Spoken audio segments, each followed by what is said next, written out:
If a straight man wears a red dress in support of a local charitable event, does that make them gay? No pace was too slow at today's red dress run through the French Quarter. Maddie Kerr takes us to that route where scarlet fashion stretched as far as the eye could see. Imagine thousands of men in red dresses chugging beer and calling it a workout. Today is Red Dress Run in New Orleans. Unfortunately, it's been co-opted into something that lost its root. I'm sorry, but the Red Dress Run is propaganda that I'm simply not falling for. Everybody really thinks that the Red Dress Run is a gay event, but it's not. Nothing beats a jet suit holiday. You could save 200 pounds per person. That's about 50 pounds for a family of 4. Nothing beats a jet suit holiday. Nothing beats a jet suit holiday. Nothing beats a jet suit holiday. Nothing beats a jet suit holiday. For a family of 4. For a family of 4. Rule number 33. Fear no man on this earth. Be the mighty lion amongst wild beasts. Red Dress Run has gone completely viral with all the videos that's been circulating around the internet about all of these people wearing red dresses, which looks like to be a party. But there's way more that's happening here. In this video, we're going to find out why this annual event is so controversial and then find out the history of Red Dress Run. Let's get started. What is the Red Dress Run? Brought to you by the New Orleans Hash House Harriers. This is a global tradition where participants wear red theme attire for a fun run. Originating in 1987 with the San Diego Hash House Harriers, it has become a worldwide phenomenon. You can pause the video to read the rest of this before we move forward. We're not talking about hash the way you think we are. The word hash or hashing, according to Wikipedia, originated in 1938 in Selangor and then Malaysia. So a group of British immigrants, typically on a Friday evening, they would gather together. They would meet after this British game called Hare and Hounds. 2 hares would be scattered through a trail, and all of the big group, they would follow them and they would run chasing after them.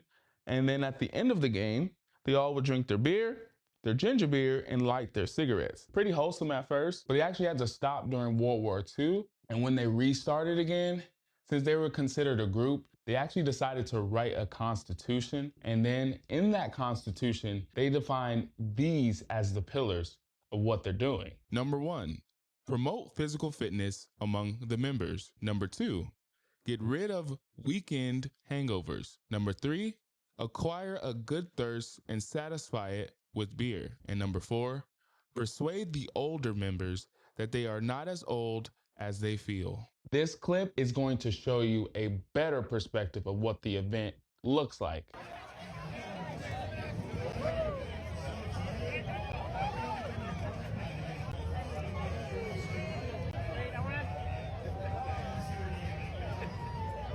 I personally don't find any of the dresses to be flattering at all on the fellas. But I guess that's the purpose of the event at this point. Who can be the most creative, who can be the most over the top, who can also be the most extra when it comes to putting these dresses together. And a lot of the videos that you see circulating around the internet only show you the celebration that happens after the run, which kind of dilutes the purpose of the event in itself. It's just something about that song. It's just something about that song.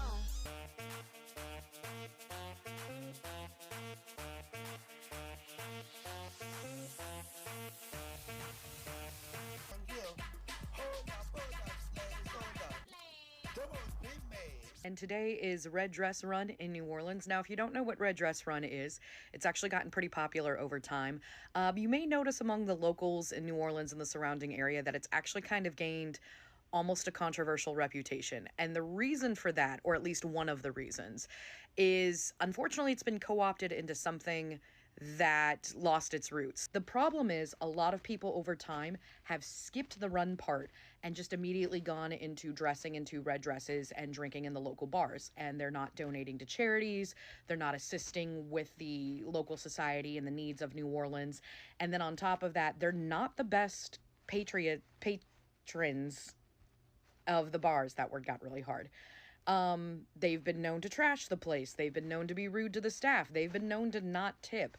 So a lot of service industry is not the biggest fan of Red Dress Run participants because August is already tough. It's already hot. It's already slow. We're already edging into peak hurricane season, and we're already worried. The last thing we need is a bunch of people being belligerent, being stingy.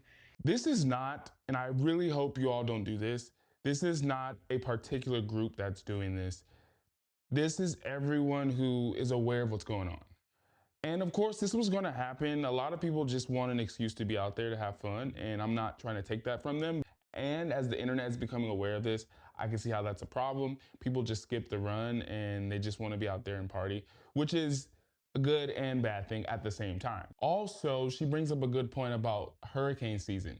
There have been comments in some of the videos that I've shown you all that this is 20 years from Hurricane Katrina and this is what we get. I think it's kind of an ignorant comment. It's been 20 years since Hurricane Katrina happened in New Orleans.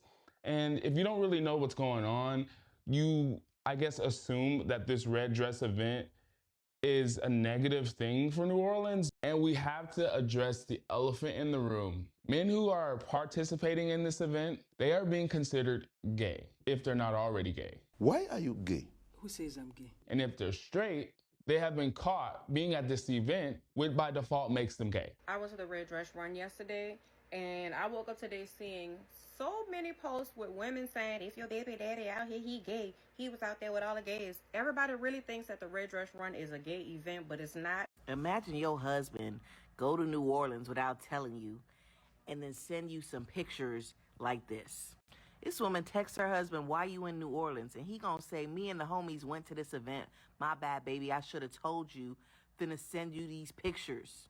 Then proceeds to send her the gayest picture she probably ever seen. Like, look at these dresses, bro.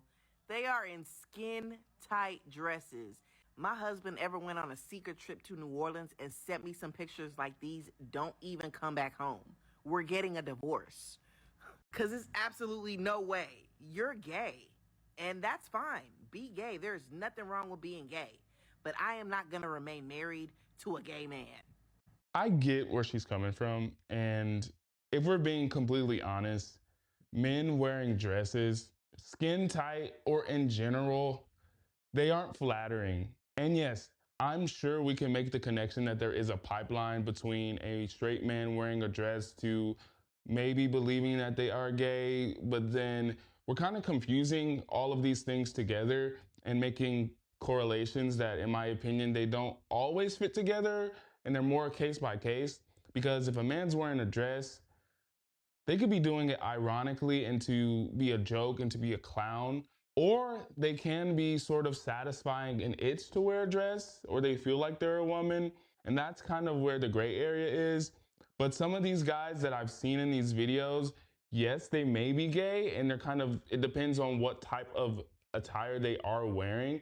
The more gay guys that are involved in this event really go heavy feminine. A lot of the straight guys who are part of this event, they're taking two approaches. They're ironically wearing like tight dresses that show off their muscles and their physique, or they're deciding to cover up. If a straight man wears a red dress in support of a local charitable event, does that make them gay? Now, seeing as this is an annual event that's been going on since like 1985, I want to know why everyone is so fixated on black men wearing red dresses. Okay, I knew this argument was also a part of a theory going around that it's only black men doing this. But even from the videos that I've shown you, this is not exclusive to black men. And that's the point he's making. But of course, where we are in society and culture, this was aimed mostly to black men, which has some weight to it, but it's also a very tired angle that we see a lot. An event where you're asked to show support by showing up in red dresses. That's all participants, women and men, of all races and ethnicities. So why the fixation on only black men? Here's what I want to know.